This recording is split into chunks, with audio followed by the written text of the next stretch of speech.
Agárrate con Patricia Poleo. Bueno, regresamos con Agárrate y ahora nos vamos para Carabobo, donde la represión ha sido particularmente brutal.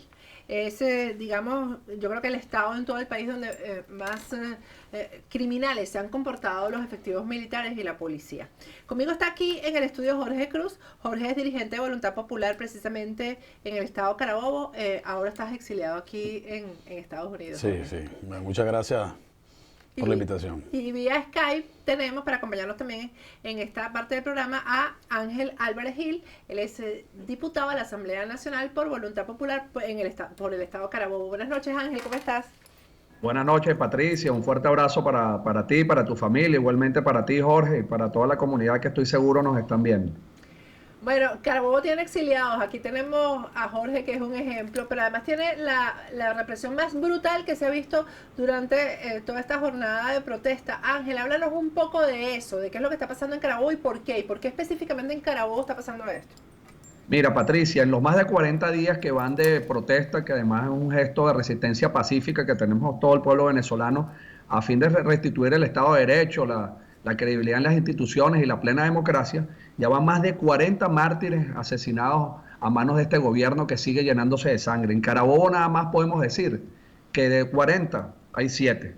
Es alguna cifra alarmante. En Venezuela hay hubo más de 650 detenidos, más de 1.700 arrestados, más de 1.000 heridos. Verdaderamente ha sido una situación de drama. En el estado de Carabobo se está aplicando un plan al cual se ha denominado Plan Zamora, el cual es sinónimo de represión, de violación de derechos humanos. Lamentablemente hemos dicho que el militarismo se ha ocupado de juicios que de manera naturales y están expresos en la Constitución Bolivariana de Venezuela, son juicios a civiles. Entonces hay un nivel de represión y de violencia muy fuerte en el estado de Carabobo. Aún así, el pueblo Carabobo, fiel a su tradición histórica de pueblo luchador, sigue resistiendo. Tenemos que decir que el Plan Zamora se inició cuando ayer se cumplieron 4 meses de una detención arbitraria. Hemos dicho que es un secuestro y un ruleteo hacia nuestro amigo y diputado Gilbert Caro, luego de que su acompañante, nuestra amiga Stacy Escalona, fue presentada a tribunales militares. El Plan Zamora consiste en presentar civiles en tribunales militares de una manera de verdad irrespetuosa, violadora de los derechos humanos, cuando además tenemos que decir, y es relato de los propios abogados defensores, que sientan al imputado delante de un juez militar, a cada uno de los lados, su lado izquierdo, su lado derecho, funcionarios militares hasta con armas, con una fiscalía militar, y eso es la viva expresión de la falta de gobernabilidad que existe en el país, cuando la Fiscalía General de la República se dio cuenta de que hay una transición política, de que hay un cambio en el país y dejó de seguir amparando este tipo de irrespeto y esta violación de los derechos humanos de todos los venezolanos, que vamos a seguir en cada una de las calles de Carabobo y en Venezuela luchando por la libertad del pueblo venezolano. Sí, ayer, por cierto, Ángel, yo estaba comentando eso, porque a mí me sometieron a juicio militar hace casi 12 años, y entonces ellos tratan de infringir terror con eso de los militares uno a cada lado, porque se visten todos de campaña. Además, el juez está vestido de campaña como si fuera una guerra, y se viste de campaña el secretario del tribunal, el fiscal militar, todo, y entonces está ahí el civil, tú sabes, así como que bueno, voy de aquí al paredón. Jorge, tú estás exiliado aquí, ¿por qué? ¿Qué pasó en Carabobo contigo? Una noche después de estar en una reunión con el partido, me dirigí a mi casa, recibí una llamada de mi esposa diciéndome que había unas personas tocando en la casa. A lo que mi esposa se asoma afuera de la casa, vio una camioneta del SEBIN, un camión del SEBIN, preguntando por nosotros. De hecho, ellos saltaron el portón, ingresaron a la casa, pusieron a mi esposa y a mi hijo menor. En ese tiempo mi hijo tenía 8 años. Lo pusieron a un costado de la sala, entraron a la casa, revisaron, preguntaban dónde están las granadas, dónde están los artefactos explosivos, dónde están las pistolas, se metían debajo de las camas, revisaban todo.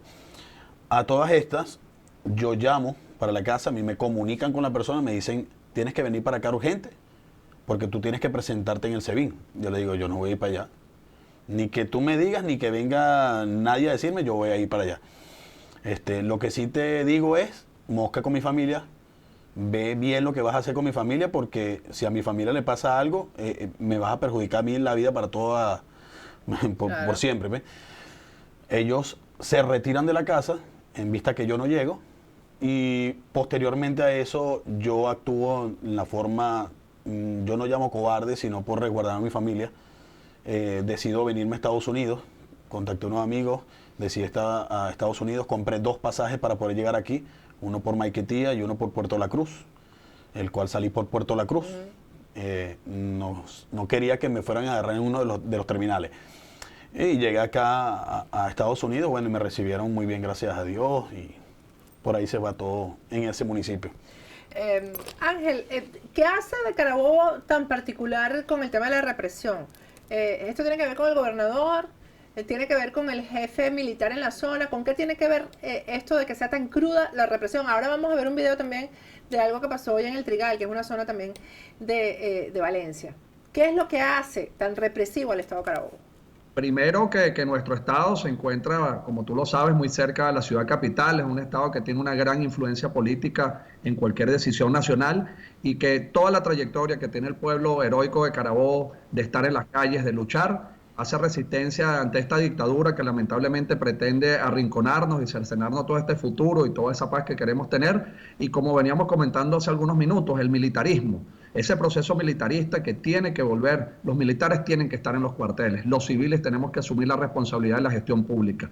Estos 18 años nos tienen que dar una gran enseñanza a todo el pueblo venezolano de saber de que los militares para el cuartel y los civiles a seguir trabajando por Venezuela. Esa invasión que hubo del militarismo en cada uno de los segmentos, lo que ha traído es corrupción, lo que ha traído es lamentablemente esta serie de atropellos. Hoy los venezolanos y los carabobeños somos víctimas directas de eso y por eso ese proceso de reflexión que tenemos que tener la sociedad civil, los partidos políticos, cada uno tiene un rol definido en la Constitución y ese es el ejercicio democrático que tenemos que tener. Esa represión, más allá, Patricia, de nosotros tener temor, nosotros tenemos cada día muchísimas más ganas de seguir trabajando. Carabobo era conocido por tener Valencia, la capital industrial de Venezuela. Lamentablemente, hoy en día tenemos un cementerio de empresas. Hoy en día somos conocidos por situaciones dramáticas de muerte de estudiantes, Génesis Carmona, Geraldine Moreno, Mónica Espir, una cantidad de hechos que han enlutado a muchísimas familias carabobeñas y de fuera de Carabobo, y nosotros nos negamos a seguir viviendo así. Vamos a seguir trabajando para tener un Carabobo distinto, para tener una Venezuela distinta, pero eso lo vamos a tener cuando tengamos democracia y la solidaridad con Jorge, porque sabemos que no se le garantizan sus derechos fundamentales. Claro. Cuando no hay Estado de Derecho, cuando no hay autonomía de poderes y hay violaciones de derechos humanos, el venezolano, cualquier ciudadano del mundo, tiene el derecho a buscar horizonte y a resguardarse a su familia. Bueno, pero aquí dice que le pican los pies y que se quede para allá, como nos pican a todos. Sí, vale, sí, yo sé que es así, que nosotros estamos luchando, que tenga la seguridad todos esos venezolanos que lamentablemente el símbolo de Cruz 10 es símbolo de lamentablemente de dolor, de división familiar y de tristeza, de que estamos trabajando para que muy pronto estemos en el país todos reconciliados y podamos darle a todos los venezolanos esa prosperidad, porque no solamente es que nos están matando a los muchachos, nos están matando a los venezolanos por hambre, por violencia, sino que han matado la esperanza de muchísimos jóvenes y que lamentablemente están ahorita distantes de su familia, pero vamos a luchar y estamos seguros que esto es un país que tiene todas las condiciones, los recursos humanos, los recursos naturales para seguir adelante. Esto es un proceso histórico trágico, esto es una mancha en la historia, esto es algo que tiene que pasar, pero tenemos que aprender luego de que salgamos de esta pesadilla que nosotros hemos denominado como lo hemos denominado. Estamos transitando, Patricia, lamentablemente una malandrocracia. Aquí lamentablemente al gobierno solo lo sostienen un grupete de malandros, lamentablemente con armas, pero nuestra arma es nuestra convicción, nuestra arma es el amor por Venezuela y nosotros vamos a seguir luchando para doblegar esa tiranía. Sí, Jorge y Ángel, para quienes no tengan, sean venezolanos y no tengan memoria, o para los extranjeros que también ven nuestro programa, el Estado de Carabobo era particularmente importante en Venezuela a nivel de la descentralización. En Carabobo hubo, y no voy a nombrar personas ni líderes, pero en Carabobo hubo y hay un liderazgo regional muy importante. Que hizo del Estado un gran Estado, lo que tú dices, o sea, Carabobo era como la tacita de plata en el país. Tú cruzabas ese peaje ya y estabas ya en el Estado de Carabobo y era como que estabas en otro país. Era realmente un ejemplo de lo que se podía hacer con la descentralización en Venezuela. Totalmente, el centralismo lo que ha traído es retroceso, lo que ha traído es que el ciudadano cada día tiene peores condiciones. Nosotros acá tenemos a pocos kilómetros de la ciudad de Valencia uno de los principales puertos, tenemos un aeropuerto y teníamos también, Patricia y todos los que nos están viendo, éramos ejemplos en materia por lo menos de ensamblaje de vehículos. Hoy en día vemos como hace algunas semanas ya ni siquiera General Motors, que era una de las empresas más importantes de Latinoamérica a nivel automotriz, que estaba acá en Valencia. Aquí lamentablemente no hay confianza en la economía, lo que ha habido es una gran cantidad de expropiaciones, no hay condiciones para el ejercicio económico y eso es algo que tiene que tener muy en cuenta un nuevo gobierno. Se tiene que armonizar el sector privado con el sector público, generar confianza, tomar las decisiones en materia económica para que Venezuela nuevamente pueda ser un país de paz y prosperidad y sobre todo rescatar la mística por el trabajo. Esas dádivas que lamentablemente el gobierno acostumbró al pueblo venezolano, tiene que ser una etapa superada. El venezolano lo que quiere es tener condiciones para trabajar, para progresar, para tener sus medicamentos, para poder pagar su seguro, para tener el derecho natural de tener su carro, como hacía de manera natural. Antes el venezolano, por muy humilde que fuera, tenía la posibilidad de que su hijo fuera a una universidad, fuera a un instituto y se graduaba y las familias trascendían y crecían. Lamentablemente las pocas diferencias que teníamos políticas al día siguiente se subsanaban y éramos un país unido. Esta gente, por la política del terror, del odio, del resentimiento, nos han dado un saldo bastante negativo con confrontación entre venezolanos. Pero lo que hemos dicho es que esa polarización ya no existe. Hoy en día el venezolano despertó y más del 88%, casi el 90%, rechaza la política centralista, militarista que representa Nicolás Maduro, y eso se incrementa con todo este proceso de represión en estos últimos 40 días, que deja de manera mucho más expresa ante los ojos del mundo de que en Venezuela transitamos una dictadura y que se violan derechos humanos y derechos esenciales. Gracias. Vamos a ir a un corte, Jorge y Ángel, y al regreso vamos a hablar de eso de la militarización, vamos a hablar sobre la declaración que hoy dio Miguel Rodríguez Torres, a quien algunos ven ahora como la salida para la crisis en Venezuela. Y además vamos a hablar de algo que pasó hoy específicamente en El Trigal, que es una zona de Valencia, por lo menos hay el video y la evidencia de que ocurrió ahí, está pasando en todas partes.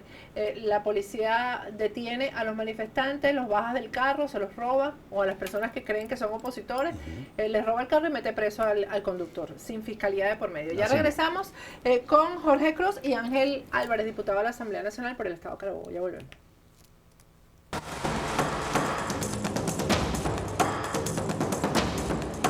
Agárrate con Patricia Poleo.